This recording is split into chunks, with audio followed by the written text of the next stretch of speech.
આપણે પાછું કન્ટિન્યુ કરીએ લાસ્ટ ટાઈમ જ્યાં એડ કરતા ત્યાંથી. ફ્લોટ છે 32 બીટ 4 બાઇટ, બરાબર. અગેન આપણે પહેલેથી જોઈએ બાઇટ કેટલાનું હતું, 1 બાઇટનું. શોર્ટ 2 બાઇટનું, પછી ઇન્ટીજર 4 બાઇટનું, આપણે લોંગ 8 બાઇટનું. ફ્લોટ પાછું કેટલાનું આવી ગયું, 4નું આવી ગયું. આની અંદર સિંગલ પ્રિસિઝન હોય. ફ્લોટ છે એ હંમેશા સિંગલ પ્રિસિઝનની અંદર હોય. સિંગલ પ્રિસિઝન કોને કહેવાય, તો કે ટોટલ કેટલા થાય જુઓ, તમને 8 આઉટપુટ મળશે. ટોટલ 8 ડિજિટ આપણે કહીએ કે પોઈન્ટ પહેલા કે પોઈન્ટ પછી એ રીતે સેટિંગ મારીને 8 કરી દેશે. જો તમે એઝ એ ઇનપુટ 1 2 3 4.45213 આપો, અગેઇન મેં તમને પહેલા વાત કરી હતી, જ્યારે ફ્લોટ આવશે ત્યારે તમારે સ્મોલ એફ પાછળ લખવો જ પડશે, નહીં હાલે, બરાબર. એ રૂલ છે, નહીં હાલે. ટૂંકમાં લોંગની અંદર કેમ કેપિટલ એલ લખો તો વાંધો નહીં, ન લખો તો વાંધો નહીં, ડબલમાં ડી લખો તો વાંધો નહીં, ન લખો તો વાંધો નહીં, પણ ફ્લોટમાં એફ છે એ લખવો જ પડશે. તો એનો આઉટપુટ જો શું આવે છે 1 1 2 3.4521, ટોટલ 8 ડિજિટ આવશે, પોઈન્ટ ગમે ત્યાં હોય. એવી રીતે જો 1 2 3 4 5 ડોટ તમે એ લખ્યું હોત તો પાછળથી જો એક ટ્રંકેટ થઈ ગયું, પાછળ 3 જ આવ્યા, આગળ 5 પોઈન્ટ પછી 3, સિંગલ પ્રિસિઝન ફ્લોટ, બરાબર. આને ફ્લોટ કહેવાય. એવી જ રીતે ડબલ છે, ડબલ પ્રિસિઝન માટે 64 બીટનું છે, 8 બાઇટનું, બરાબર. મેથ કરીને ક્લાસ આપણે ભણશું હમણાં ફ્યુચરમાં, નજીકના ફ્યુચરમાં, ત્યારે આપણે જોશું એ બધી વેલ્યુ રિટર્ન કરે કેમાં, ડબલમાં જ. મેથ ફંક્શન, મેથ ક્લાસના કોઈ પણ ફંક્શન બધી વેલ્યુ રિટર્ન કરે ડબલમાં. કેમ કે પોઈન્ટ પછીની વેલ્યુ યુઝ કરવા માટે જનરલી કોઈ ફ્લોટ યુઝ ન કરે, ડબલ જ યુઝ કરે, બરાબર, ડબલ પ્રિસિઝન માટે. આની અંદર ટોટલ 18 આવે, સોરી 16 ડબલ પ્રિસિઝન. એમાં 8 હતા, આની અંદર કેટલા થાય, 16 થાય, બરાબર. આની અંદર પાછળ ડી લખો તો ઓકે, ન લખો તો ઓકે, ચાલશે એમ નહીં. પણ જ્યારે ફ્લોટ આવશે ત્યારે ખાસ એફ લખવાનો છે, યાદ રાખજો, ખાસ એફ લખવાનો છે, બરાબર. Float double. અને છેલ્લે છે બુલિયન. ઓકે, બુલિયનની સ્લાઇડ રહી ગઈ છે, પણ બુલિયન એમાં કંઈ કહેવાની જરૂર નથી. ટ્રુ ઓર ફોલ્સ, બે જ ઓપ્શન, કાં તો ટ્રુ હોય અને કાં તો એ ફોલ્સ હોય. એની અંદર 0 1 નહીં હાલે જાવામાં, 0 1 નહીં, ટ્રુ અને ફોલ્સ જ એના કીવર્ડ છે, ટ્રુ અને ફોલ્સ, 0 1 નહીં. આપણે થોડાક લિટરલ્સ જોઈ લઈએ. આને એસ્કેપ સિક્વન્સ કહેવાય. બધાના લિટરલ્સ આવે, મેં તમને વાત કરી હતી. ફ્લોટના લિટરલમાં પાછળ શું લખવાનું, એફ. સ્ટ્રિંગમાં ડબલ કોટ, કેરેક્ટરમાં સિંગલ કોટ, એ આપણે ભણ્યા હતા. એટલે સ્ટ્રિંગ લિટરલ્સની અંદર એક વસ્તુ આપણે જોવી પડે, કેરેક્ટર એસ્કેપ સિક્વન્સીસ. ઘણીવાર તમારે એસ્કેપ કરવા પડે. ક્યારે જો એક એક્ઝામ્પલ જોઈ લો તમે. આપણે નોટપેડ સ્ટાર્ટ કરી છીએ, મારે આવું લખવું છે, દર્શન કોલેજ, બરાબર, દર્શન કોલેજ. તો મારે સ્ટ્રિંગમાં કઈ રીતે લખવાનું થાય, સ્ટ્રિંગ એ ઇક્વલ ટુ દર્શન કોલેજ, બરાબર, આવું લખવાનું થાય ડબલ કોટમાં. સ્ટ્રિંગ કેમાં હોય, ડબલ કોટમાં. હવે તમે એવું ધારો કે તમારે લખવું છે આવી રીતે એકચ્યુઅલમાં, બરાબર, આવું લખવું જ તમારે.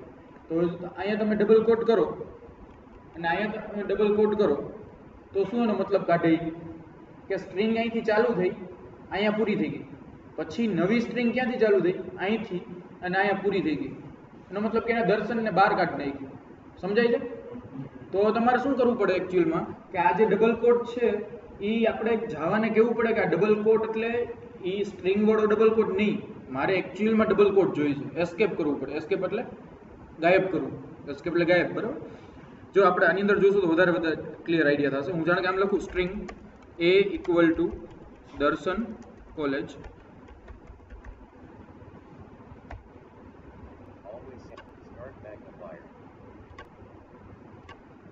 હું અહીં લખું છું દર્શન કોલેજ, બરાબર. મારે આવું જોઈએ છે, બધું બરોબર છે. પણ અમારે દર્શનને જ ડબલ કોટમાં લખવું હોય તો જુઓ શું થાય. અત્યારે કલર કોડ જોજો, આખું અલગ કલરમાં છે. અત્યારે હું આવું કરી નાખું, જો દર્શન બહાર નીકળી ગયું, કોલેજ સ્ટ્રિંગમાં છે, દર્શન બહાર નીકળી ગયું. એટલે મારે એને શું કરવું પડે, ડબલ કોટને એસ્કેપ કરવું પડે. એસ્કેપ કેરેક્ટર કયું થશે, બેકવર્ડ સ્લેશ. જો મેં બેકવર્ડ સ્લેશ કરી નાખ્યું બે જગ્યાએ તો બધું આવી ગયું સ્ટ્રિંગમાં. કલર જુઓ, સમજાય છે? અને એસ્કેપ કહેવાય. એવી રીતે આપણે એસ્કેપ કેરેક્ટર ઘણા બધા છે એ જોવાના થાય. હવે જો આને હું ઇકો કરીશ, ઇકો એટલે system dot out dot println, અને હવે હું એ કરીશ, બરાબર. આપણે આને રન કરીએ.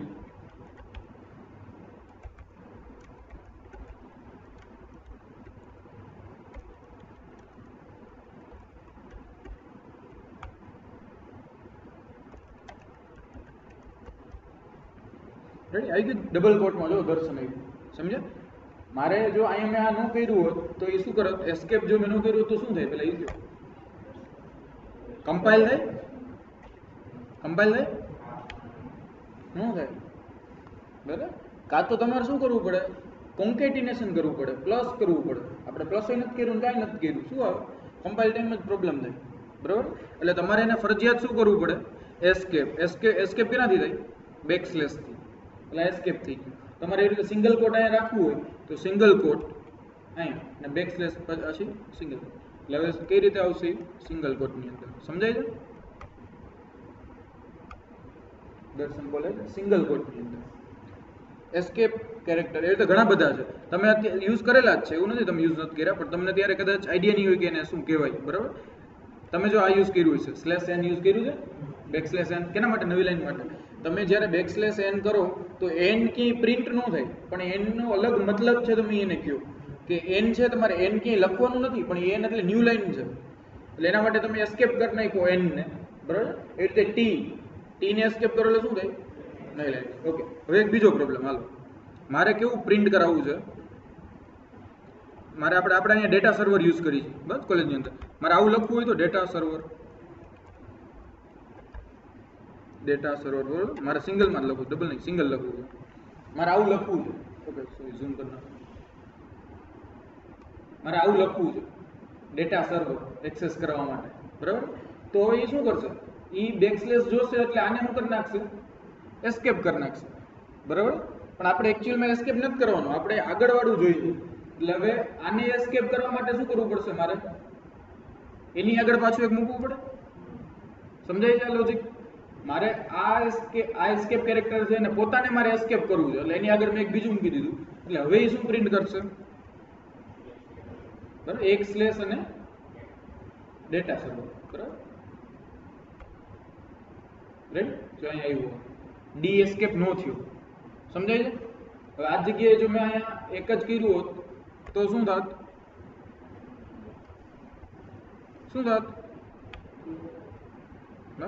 ડી એસ્કેપ ડી જેવું છે જ નહીં. એસ્કેપ એન છે, એસ્કેપ આર છે, એસ્કેપ ટી છે, પણ એસ્કેપ ડી જેવું કંઈ છે જ નહીં. સમજાય છે? શું છે, ઇલીગલ એસ્કેપ કેરેક્ટર. એવું એસ્કેપ કેરેક્ટર નથી. બરાબર. એટલે તમારે એસ્કેપને એસ્કેપ કરવું છે, એટલે પાછું શું કરવું છે, બે એસ્કેપ. ક્લિયર? આપણે પાછા પીપીટીમાં આવ્યા છીએ. અને એસ્કેપ કેરેક્ટર્સ કહેવાય. બરાબર. સિમ્પલ છે, બીજું કંઈ છે નહીં. સિંગલ કોટ, ડબલ કોટ, પાછું બેકસ્લેશને જ આપણે એસ્કેપ કરવું છે. પછી આર કેરીએજ રિટર્ન માટે તમે સીમાં ભણ્યા હશો. બરાબર. એક આખી લાઈન હોય, પાછળ બ્લેન્ક હોય, બદલે તમે શું કરી દો, કંઈક ગમે ફિલ કરી દો, લાઈન આખી પૂરી કરો. બરાબર. અને સ્લેશ એન ન્યૂ લાઈન માટે, સ્લેશ ટી ટેપ માટે એસ્કેપ કેરેક્ટર્સ. ક્લિયર બધા? સ્ટ્રિંગ લિટરલ્સની અંદર આવે. પછી એક છે dynamic initialization of variable. Java support કરે છે, લગભગ બધાય કરે છે, એટલે કંઈ એવું બહુ એડેડ એડવાન્ટેજ નથી, પણ આપણે એક છે ઘણી જગ્યાએ કામ આવશે કે તમે જો તમારે આ રીતે કરવું પડત.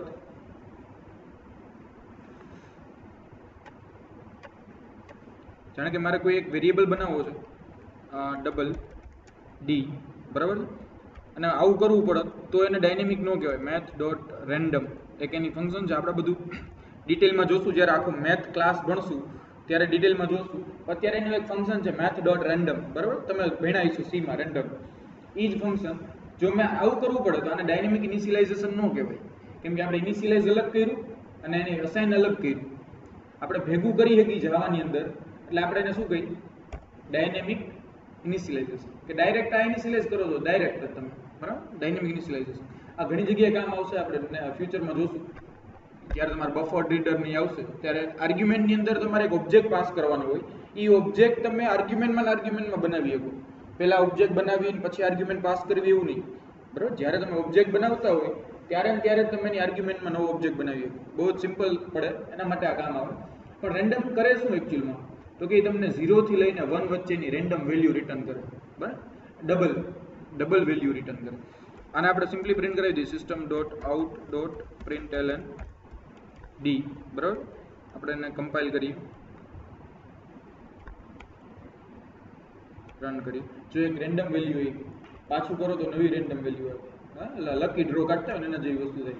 દર વખતે નવી વસ્તુ આવે. પણ આની અંદર એક પ્રોબ્લેમ છે, આ ક્યાંથી કેટલાની વચ્ચે આપે છે વેલ્યુ? 0 થી લઈને 1 ની વચ્ચે, બરાબર? તમારા કેસની અંદર એવું નહીં હોય. તમારા કેસની અંદર કેવું હશે કે તમારા જાણે કે લકી ડ્રોમાં 1000 જણાએ ભાગ લીધો, તો તમારે 0 થી લઈ અને 1000 સુધીની વચ્ચેની વેલ્યુ દેવી પડે. 0 થી લઈને 1 વચ્ચેની નહીં. તો તમારે કઈ રીતે કરવું પડે? સિમ્પલ, હું પ્રિન્ટ શું કરું? 1000 ઇન્ટુ ડી. એટલે હવે તમારી રેન્જ કેટલી થઈ ગઈ? 0 થી લઈને 1000 સુધી. તમારી મેન્યુઅલી એડ કરવી પડે, બરાબર? તમારી રેન્જ જેવડી હોય એવી તમે એ રીતે અહીં ડિફાઇન કરી દો. હવે જો આ તમને તમને 1000 વચ્ચે ગમે રેન્જ આમ દેશે વેલ્યુ. ડબલ છે ભાઈ, તમે એને કન્વર્ટ કરી નાખો ઇન્ટીજરમાં, એટલે તમને એક્ઝેક્ટ ખાલી વેલ્યુ મળી જાય. 963 633 577 48 રેન્ડમ વેલ્યુ જનરેટ કરશે. ક્લિયર બધાને? ઘણા બધા એવા ફંક્શન છે મેથની અંદર મજા આવે એવા, પછી આપણે આરામથી જોશું મેથ જ્યારે ભણશું ત્યારે. અત્યારનો આપણો કેસ છે ડાયનેમિક ઇનિશિયલાઇઝેશન. આપણે ડાયરેક્ટ આમ ઇનિશિયલાઇઝ કરીએ કે પહેલા એને ડિક્લેર કરવાનું, પછી તમે વેલ્યુ અસાઇન કરો, એવું નહીં, એ ક્યારે જ બધું થઈ જાય, બરાબર?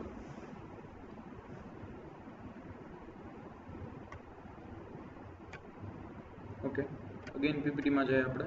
નેક્સ્ટ વસ્તુ છે એ ઓટોમેટિક ટાઈપ કાસ્ટિંગ. ઓકે, આ વસ્તુ આપણે થોડીક ઘણી જોઈ લીધી, બરાબર? પહેલાના જ વિડીયોમાં આપણે જોઈ લીધી. બે રીતની, બે પહેલા થાય, સિમ્પલ વાઇડનિંગ અને નેરોઈંગ, બરાબર? વાઇડનિંગ કોને કહેવાય? તો કે નાનો ડેટા ટાઈપ હોય સોર્સ અને ડેસ્ટિનેશન હોય મોટું હોય.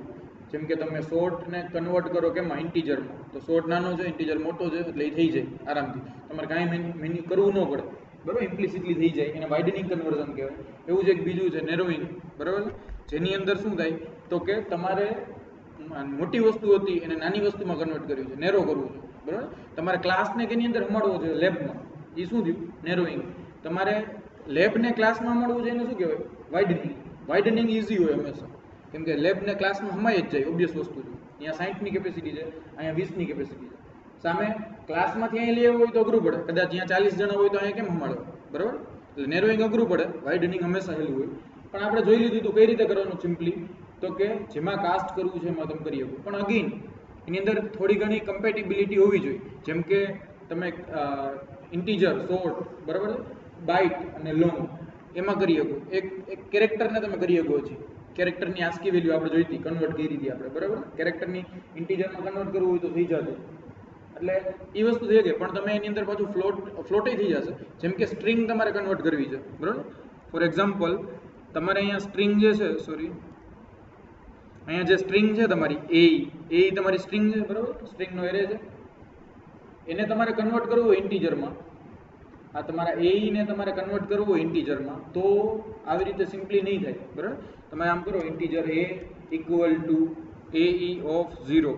આમ તો નો જ થાય, ઓબ્વિયસ વસ્તુ છે, કેમ કે સ્ટ્રિંગ છે. તમે કદાચ એવું વિચારતા હોય કે તમે આવી રીતે કરો, પણ આવી રીતે નહીં થાય, બરાબર છે? તમારે એની અંદર પાર્સિંગ કરવું પડશે. એની અંદર તમારે પાર્સ કરવો પડે ડેટા. કાસ્ટિંગથી ન થાય. એ કઈ રીતે કરવાનું? તો એના માટે તમારે જે તે રેપર ક્લાસ યુઝ કરવાનો. આ ઇન્ટીજર છે તો ઇન્ટીજરનો રેપર ક્લાસ યુઝ કરવાનો. આઈએનટી શું છે? આપણે ભણ્યા હતા એ પ્રમાણે પ્રિમિટિવ ડેટા ટાઈપ. જ્યારે ઇન્ટીજર શું છે તો કે એનો રેપર ક્લાસ, જો આઈ કેપિટલ છે, અગેન ત્યાંથી જ ખબર પડી જાય આ શું છે? ક્લાસ છે. એ ક્લાસની મેથડ યુઝ કરો, પાર્સ આઈએનટી, બરાબર? પાર્સ ઇન્ટીજર, અને એની અંદર તમે પાસ કરી દો તમારે જે સ્ટ્રિંગને કન્વર્ટ કરવું છે કેમાં? ઇન્ટીજરમાં. એ અહીંયા તમને મળી જાય. સમજાય છે? તમારે જો સ્ટ્રિંગને ઇન્ટીજરમાં કન્વર્ટ કરવું હોય તો તમે ડાયરેક્ટ આગળ ઇન્ટીજર ન લખી શકો. એ ટાઈમે શું કરવું પડે? તમારે પાર્સ કરવો પડે. એવી જ રીતે બધાની અલગ અલગ છે. Float dot float, પાર્સ float, double dot પાર્સ double, બરાબર? Long dot પાર્સ long. જે આને ક્લાસ કહેવાય. આ બે અલગ વસ્તુ છે જાવાની અંદર. ઇન્ટીજર અને આઈએનટી બે અલગ વસ્તુ છે. આઈએનટી શું છે? Data type. ઇન્ટીજર શું છે? ક્લાસ. એને રેપર ક્લાસ કહેવાય. ખાલી ક્લાસ નહીં, એ જોશું આપણે હજી. પણ એ ક્લાસ લીધો, એની મેથડ લીધી, એની અંદર તમે આર્ગ્યુમેન્ટ પાસ કરી, એને કેમાં કન્વર્ટ કરી દીધી? તમને ઇન્ટીજર. એટલી વસ્તુ ક્લિયર બધાને? બરાબર? આપણે આ જોઈ જ લીધું હતું. એટલે હવે પાછા આપણે આગળ વધીએ. બસ પૂરું. આપણે જે પહેલો લેક્ચરની વાત હતી આપણે બે પાર્ટની અંદર પૂરું કર્યું. પહેલાની અંદર આપણે 4 ડેટા ટાઈપ લીધા. ક્યાં?